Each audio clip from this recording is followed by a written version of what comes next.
welcome to another episode of Driven. I'm Angela Kreig with Dagley Insurance, and I have a very special guest today. I actually had a few requests to have you on. I don't know if you know that, but it's Dr. Folohan Ayoola. Well, you knocked that out of the park. Totally did. You I practiced that a few times. That was perfect. He is. Oh, go on. Okay.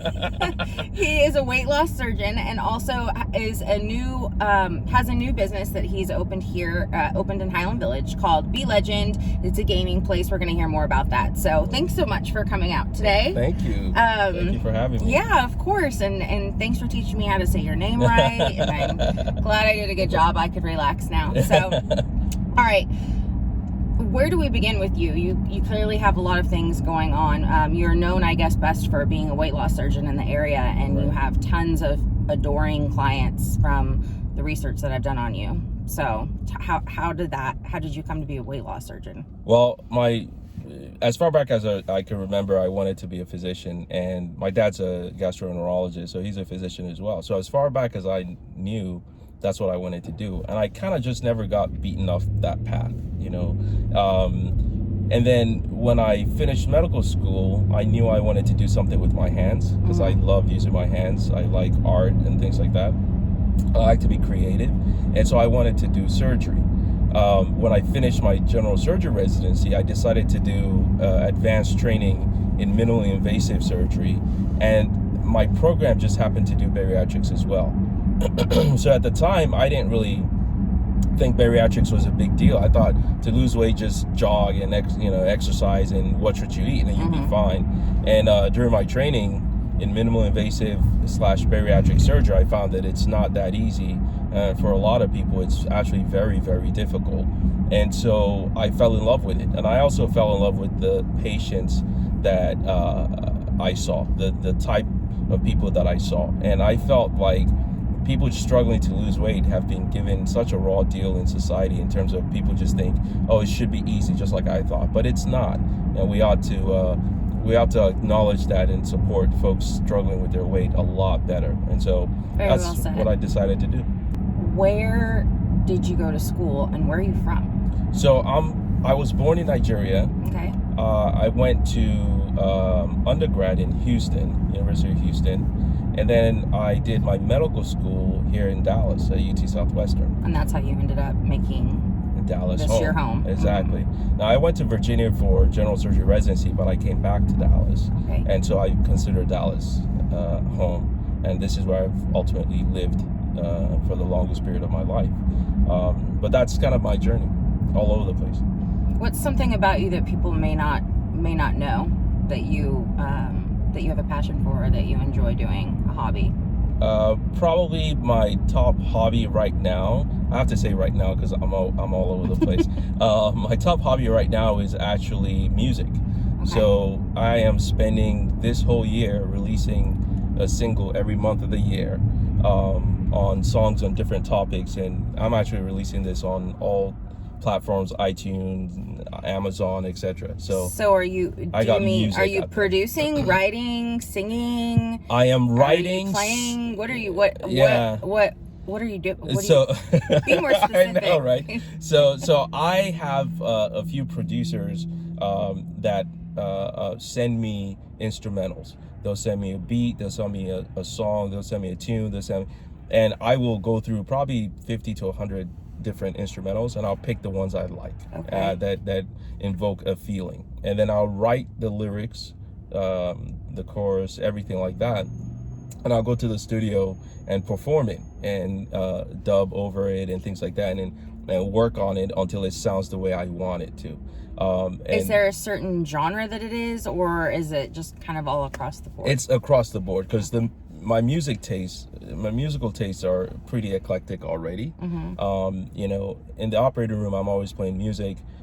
And I actually posted my OR playlist on my Facebook page. Oh, I love that. It's all over the place. Okay. One moment we're listening to Rihanna, the next it's Taylor Swift, the next it's gospel, the next.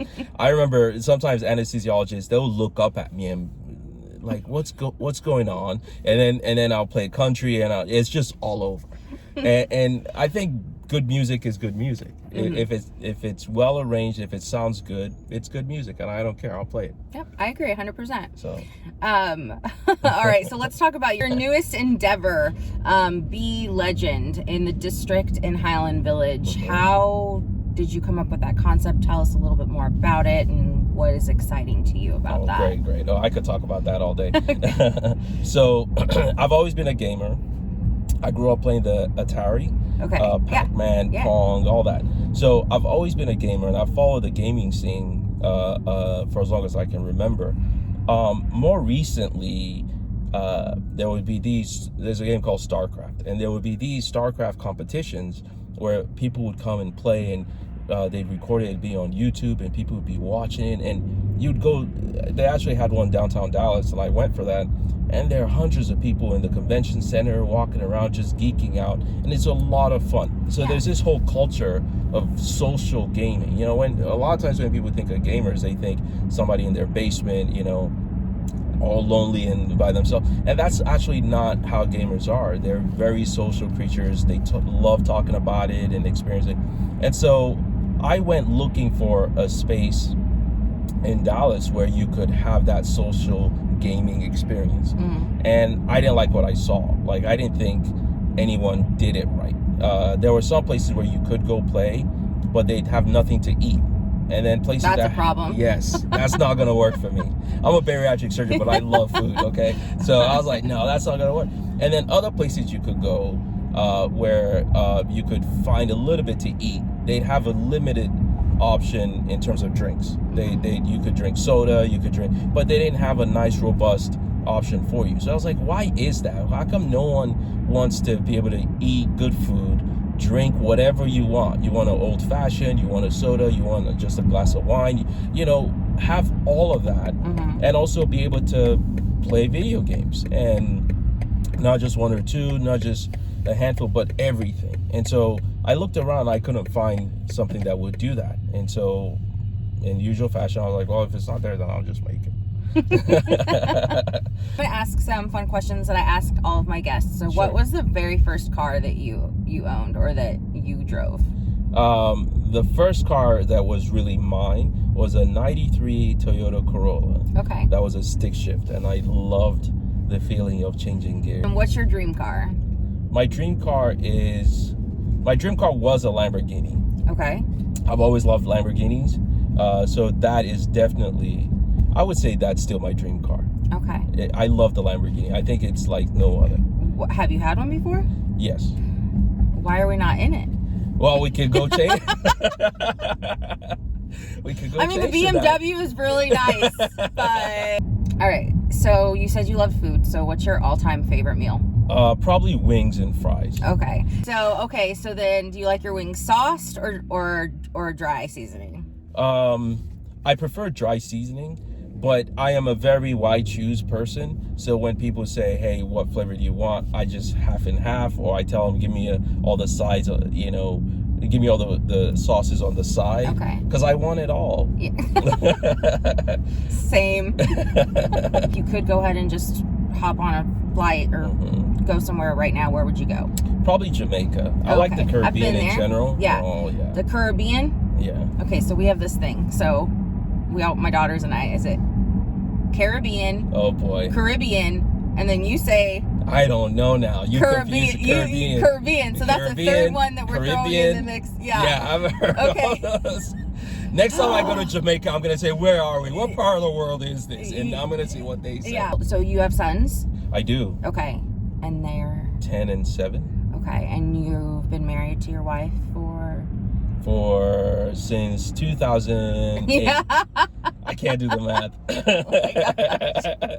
Since 2008. Okay. We did our 10-year anniversary a couple of years ago. 2018. Yes. Right? Yes. In that 10 years? Yes. Okay, I'm not good at math, but... Yeah. So add okay, the rest. Gotcha. All right. So, and how did you guys meet? Met in high school. Oh. Yeah, we met in high school. And where was that? Where did you That go was to in high Nigeria. School? That's what I thought, because I'm like, wait, so she's from Nigeria too? Yes. That is we met in so high school cool. in Nigeria, and then I went to Houston and she went to Jersey. Okay. And we didn't talk for a long time, and then we caught back up, and the rest is history. So it worked out. Okay. What piece of advice would you tell your younger self? Worry less, live more. Okay, there you go. That's a good one. All right. Who's had the biggest impact on who you've become? Probably my dad. He's a gastroenterologist, so he's a physician. Okay. But he's also, I still remember conversations with him where he's also a dreamer. He thinks of things and comes up with ideas and does a lot of different things. And I also think he has a lot of wisdom. He analyzes things really well, and so that's the kind of thing I wanted to emulate. Okay. So what's something, we know you've got a lot going on, but what's something that you do every day religiously that contributes to your happiness or your success? I pray. Okay. I pray. I think that's probably, and when I pray, when I was a kid, I read a book that I found very interesting that was about teaching you how to pray.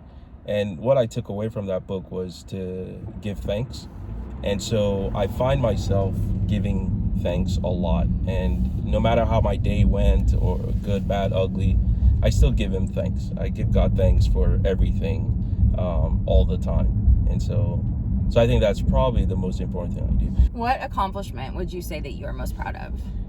I would say my kids. Okay. I love them to death. I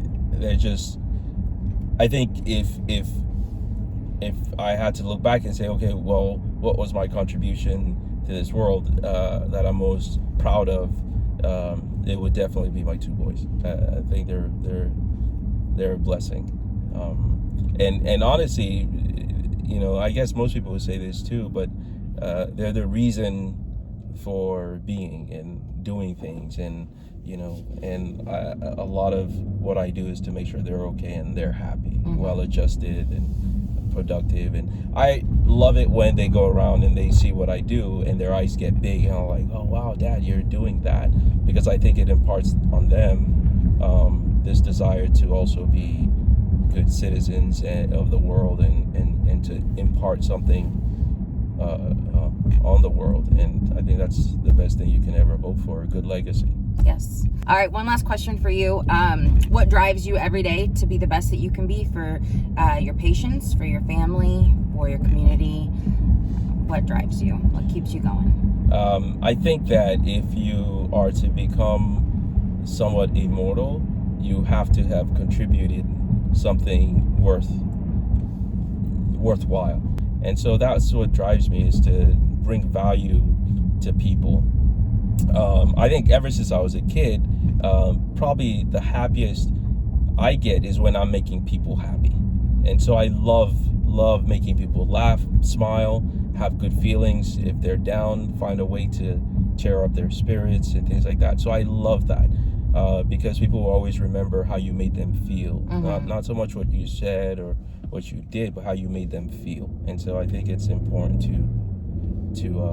leave your mark. And I think that from what I've seen, your patients, they feel they get that from you.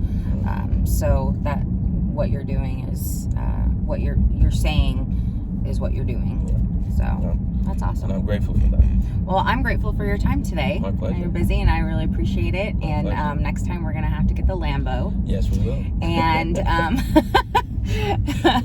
oh geez. All right, everyone. So thank you again, Dr. Ayoola, and I'm gonna Folohan Ayoola. You got this. You got this. I think you're underselling and overperforming. I see what's going on here. No, I don't do that. I never do that. Okay.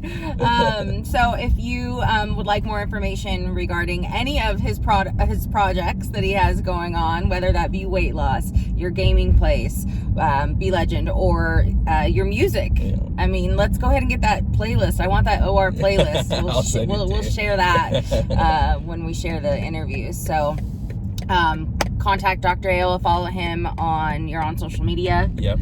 And if you have any insurance needs, whether that be home, auto, commercial, I'm your girl. So thank you so much for tuning in to another episode of Driven, everyone, and stay driven. Love it.